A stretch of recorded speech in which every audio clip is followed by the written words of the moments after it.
Hello friends, आज हम राजस्थान के अपवाह तंत्र की जितनी भी तीन जो नदियां हैं, बंगाल की खाड़ी में गिरने वाली, अरब सागर में गिरने वाली व अंत प्रवाह वाली नदियों को हम ट्रिक के माध्यम से उन सभी नदियों के नामों को हम जानेंगे कि वो कौन सी नदी हैं जो बंगाल की खाड़ी में अपना जल लेके जाती हैं, कौन सी नदियां हैं जो अरब सागर में गिरती हैं, कौन सी नदियां हैं जो अंत प्रवाह वाली नदियों में होती हैं। बंगाल की खाड़ी में गिरने वाली नदियां हैं बनास चंपा के बाग में कोका खावे, बनास चंपा के बाग में कोका खावे। ठीक है, बनास से हो गया बनास, चा से हो गया चंबल, चंबल नदी, पा से हो गया पार्वती नदी, बा से हो गया बाणगंगा नदी, बा से बाणगंगा नदी हो गया, गा से हो जाएगी हमारी गंभीरी नदी,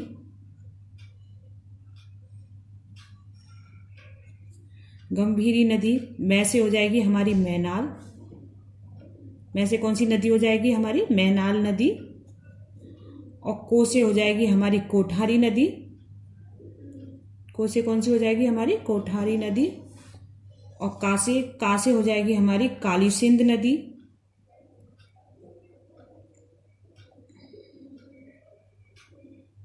काली सिंध नदी, खा से हो जाएगी हमारी खारी नदी, और बे से कौन सी हो जाएगी हमारी बेड़च नदी। ठीक है फ्रेंड्स, ये सभी नदियां हो गई जो कि बंगाल अपना जल सीधा बंगाल की खाड़ी में लेकर गिराती हैं। ठीक है, बंगाल की खाड़ी में अपना जल लेके जाती हैं। अब इसमें अगर कोई भी नाम पूछेगा तो आपका ये क्वेश्चन बिल्कुल भी गलत नहीं होगा कि बंगाल की खाड़ी में गिरने वाली नदी कौन सी है। आप तुरंत बता दोगे कि बनास चंपा के बाग में कोका खावे।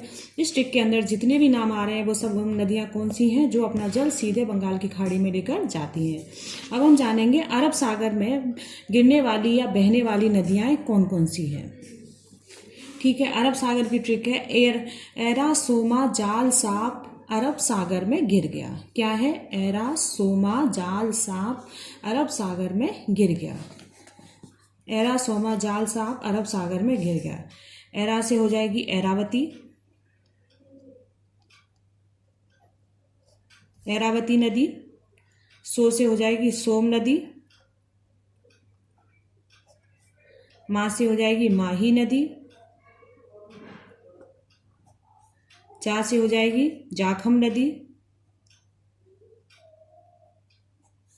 और ला से हो जाएगी हमारी लूनी नदी, सा से हो जाएगी हमारी सीप नदी, और पा से हो जाएगी हमारे पश्चिमी बनास नदी। अभी कम से कम आपका अगर कोई नाम पूछता है सीधा तो वो उससे संबंधित क्वेश्चन आपका गलत नहीं होगा। आपके दिमाग में तुरंत रहेगा कि हाँ कौन सी नदी किसके, अरब सागर की है, बंगाल की खाड़ी की, अंतःप्रवाह वाली नदी। अब हम जानेंगे अंतःप्रवाह वाली नदियाँ कौन कौन सी हैं। अंतःप्रवाह वाली नदियाँ वो नदियाँ होती हैं जिनका जल ना अरब सागर में जाता है ना बंगाल की खाड़ी में जाता है, जो अपने स्थान जैसे जहाँ से शुरू होती है वो थोड़ी दूर जाके वहीं विलुप्त हो जाती हैं स्थान विशेष में। अरब सागर में अंतःप्रवाह वाली नदियों की ट्रिक है कसम से रुगाबू गया, कसम से रुगाबू गया। ठीक है, क्या ट्रिक है? कसम से रुगाबू गया। का से हो जाएगी हमारी कातली नदी, सा से हो जाएगी हमारी सावी नदी, माँ से हो जाएगी मंथा नदी, रू से हो जाएगी हमारी रूपा रेल नदी, घा से हो जाएगी हमारी घग्गर नदी, और भू से हो जाएगी हमारी भुज झील, जिसे भुज झील कहते हैं, जैसलमेर में बहती है। ये हमारी हो गई अंतःप्रवाह वाली नदियाँ। अगर आपको इनकी डिटेल से सारी नदियों के बारे में डिटेल से जानना हो तो मैं इनकी लिंक अपने डिस्क्रिप्शन बॉक्स में डाल दूंगी, तो आप वहाँ से देख लेना। धन्यवाद फ्रेंड्स। अगर आपको मेरी ट्रिक और ये वीडियो अच्छी लगी हो तो प्लीज़ इसे लाइक कीजिए, अपने फ्रेंड्स को ज़्यादा से ज़्यादा शेयर कीजिए और मेरे चैनल को सब्सक्राइब कीजिए। धन्यवाद।